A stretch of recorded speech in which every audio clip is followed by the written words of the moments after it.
নিজে গৈ মোৰ নিজৰ গাড়ী, কাৰণ বেলেগ গাড়ীলৈকে ৰখি থাকিলে আকৌ দেৰি হ'ব বুলি মই মোৰ নিজৰ গাড়ী তেওঁলোকৰ উঠাই হস্পিটাললৈ তাত তেওঁলোকৰ আমাৰ যিটো নিয়ম মাফিক যিটো আমাৰ মেডিকেল কৰাব লাগে আৰু তাত যেতিয়া মই দেখিছোঁ আৰু মোক কোৱা নাছিল যে তেওঁ ইয়াত কিবা দুখ পাইছে বা কিবা কোবাইছে বা উঠিছে তাক কিন্তু কোৱা নাছিল। যিটো নহওক এতিয়া আহি থাকোঁতে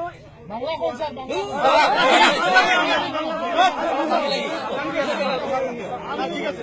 আমি বাংলা বলবো এখন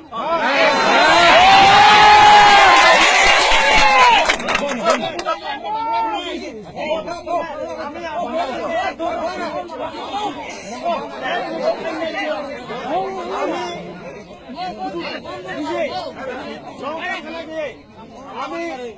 তিনজন ছিল ওরা তিনজনকে আমি আমার নিজের গাড়িতে সেখানে কিন্তু সে আমাকে বলছিল না কি আমার এখানে চোট লাগছে বা তারপর মেডিকেল হওয়ার পর আমি ওখান থেকে আমি আবার ডিএসএফকে আমি ফোন করছি কইছি কি আমি এখানে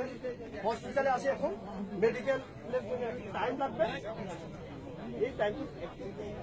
পাবলিকে তারপর আমি আনার সময় হসপিটাল থেকে আনার সময় আমি ওর সাথে একজন ছিল আমি নাম ভুলে গেছি আমার গাড়িতে আসে সে বলছিল স্যার আমাকে কোথায় নিয়ে যাবে আমি বলছি আমি ডাইরেক্ট নওগাঁ জেলে নিয়ে যাবো বলছি না ভাই আমি বলছি আপনি ডাইরেক্ট নওগাঁ জেলে নিয়ে যাবো বলে স্যার আমাকে এটা করবেন না হ্যাঁ বলো না নিয়ে যাবো আমার তো স্যার চাকরি হবে না বলো না চাকরি কিছু হবে না হ্যাঁ এমনি জাস্ট জোকিং। তো এখানে আসার সময় আমি তিনজনকে আমি সমঝাই দিলাম পাবলিককে ঠিক আছে তারপর পাবলিকের সে বললো কি আমি সিগনেচার করতে পারি না সিগনেচার যদি পারো না তাহলে আলগুটা মারো আমি ইমপ্রেশন দাও আমি ইমপ্রেশন রাজু দাসকে ঠিক আছে যা হোক এখানে আমি আমি যা প্রতিশ্রুতি আপনাকে দিয়েছিলাম কি 1 ঘন্টা টাইমের মধ্যে উনিকে এখানে হাজির করবো আমি 1 ঘন্টার 5-10 মিনিট একটু কম বা বেশি আমি আমার প্রতিশ্রুতি রেখে আমি এখানে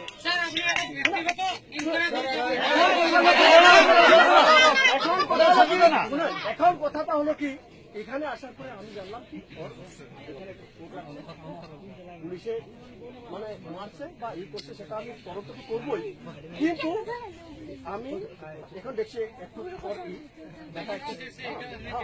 ব্যথা একটু ইয়ে হতে পারে আমি নিজে উনিকে হাসপাতালে নিয়ে আমি নিজে ট্রিটমেন্ট করে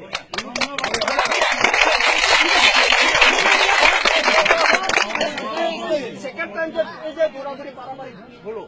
মানে পুলিশের কিছু লাঠিচার্জ হচ্ছিল এমনি আমি এসেছিলাম তাদের মধ্যে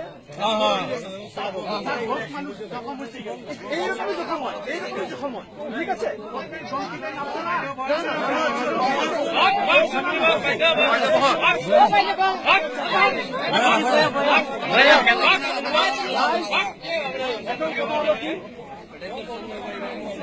মোটামুটি এখন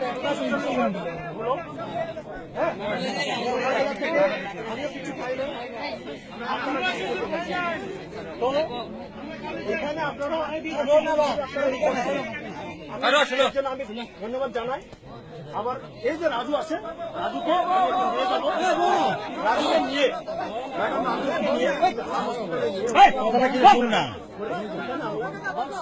ঠিক আছে নিজের বাড়িতে নিয়ে যাবো গার্জেন